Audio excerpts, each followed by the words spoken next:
In this video, I'm going to show you how to create a self-portrait using the style of Romero Britto. First, you need to draw an oval shape for your head, and then you're going to draw your neck. And as you draw your shoulders, you need to draw them as diagonal lines going down on either side.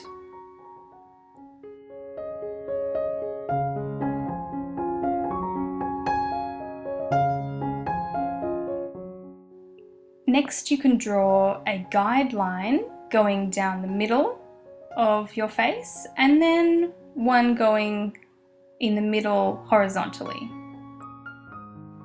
To get the spacing right for your eyes, what you can do is you can use something to measure the size of one eye. So I'm about to do this on the right hand side of my page, and I'm measuring how big that eye is, and I'm leaving that exact amount of space in the middle before I get to the other eye. Make sure you're pressing really softly with your pencil, and if you can use a soft pencil as well, that's helpful, because if you do make any mistakes, you can just erase it and start again.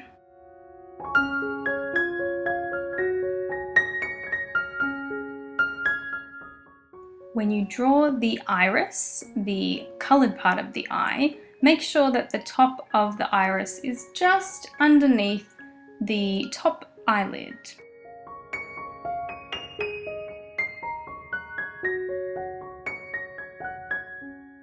You can make a measurement in between the eyes and the chin, and that will be where the nose is. And then in between that mark and the chin, that's where the mouth will go. I'm drawing in the eyelids, just a little line there, and then the eyebrows. Next, I'll draw the nose, and I'm just making it curve in and then out.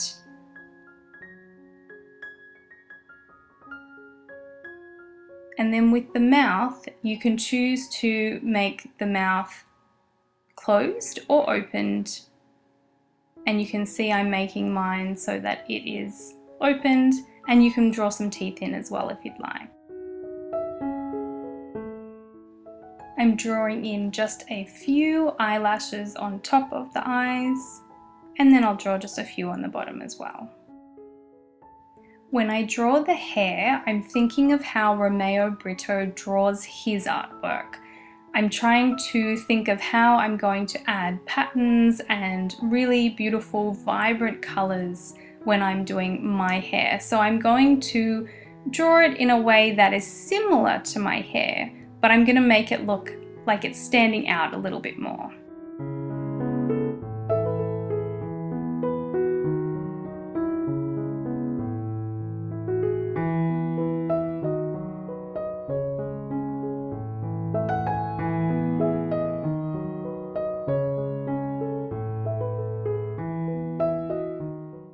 In Romero Britto's artworks, you can see that he often has a heart shape on one cheek and often a circle on the other.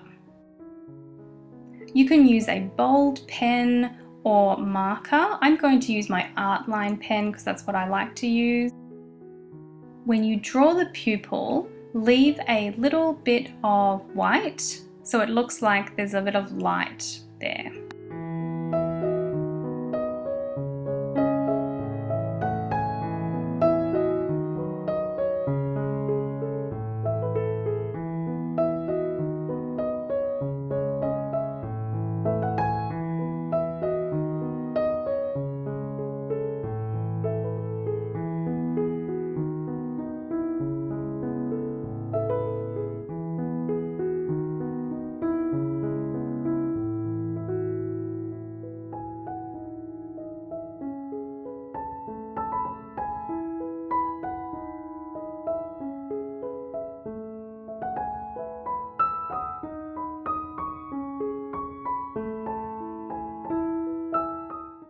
You can use whatever type of pattern you would like in the hair. Just think about having bold colors when you finally get to color it in. So think about that as you're drawing your pattern.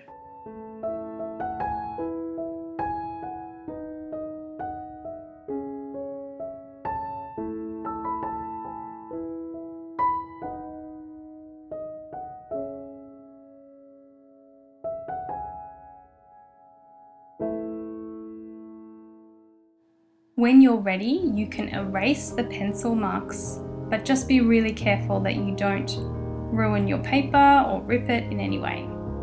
I'm choosing to use bold colours, plus I'm going to try a few different colours for my hair and my skin colour, and I'm also going to use a little bit of gold and silver. I'm going to add a curved line between the nose and the mouth, and then a curved line going in the other way to show the chin.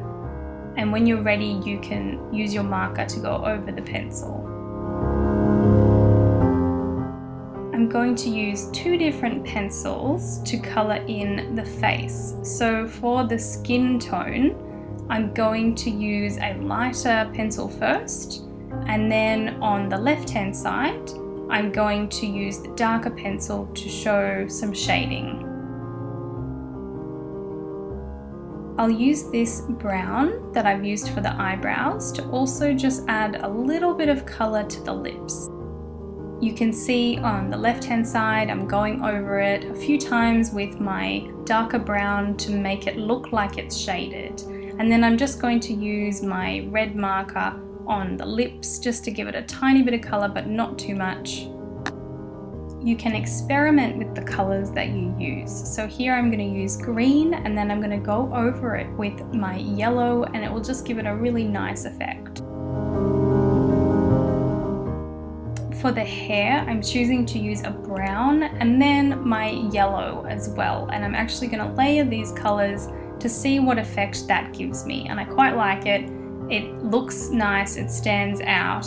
And although it doesn't look like real hair, it kind of gives the impression of what hair looks like.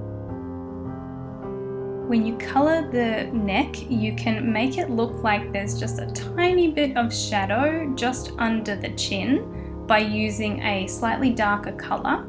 And on my left hand side, I'm also going to make it look like it's just slightly shaded by adding a little bit more colour to that side as well.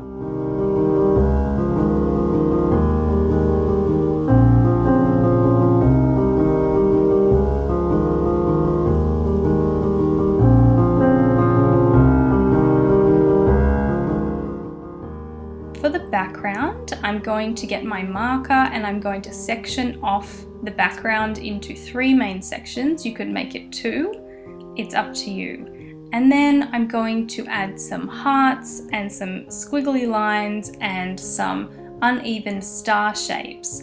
And when I do this, I'm thinking about something that will look bold and bright as a pattern when I'm colouring it.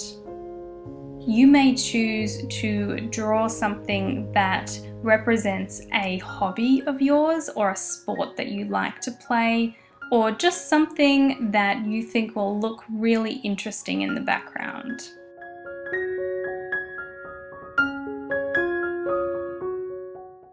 Romero Britto is originally from Brazil, and the artworks that he creates are bright and vibrant. He uses bold lines to make his images really stand out. The artwork he creates is a contemporary pop art with elements of cubism.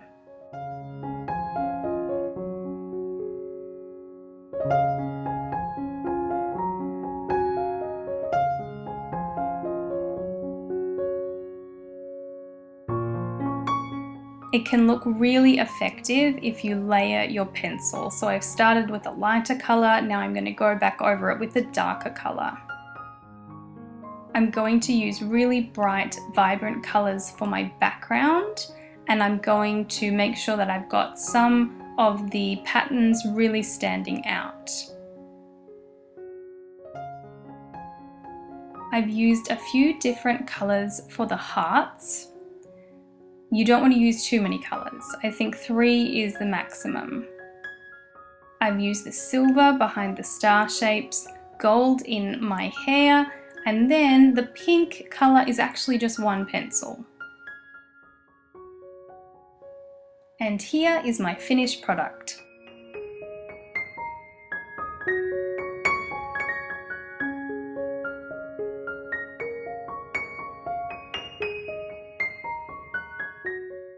I hope you enjoy making your own self-portrait.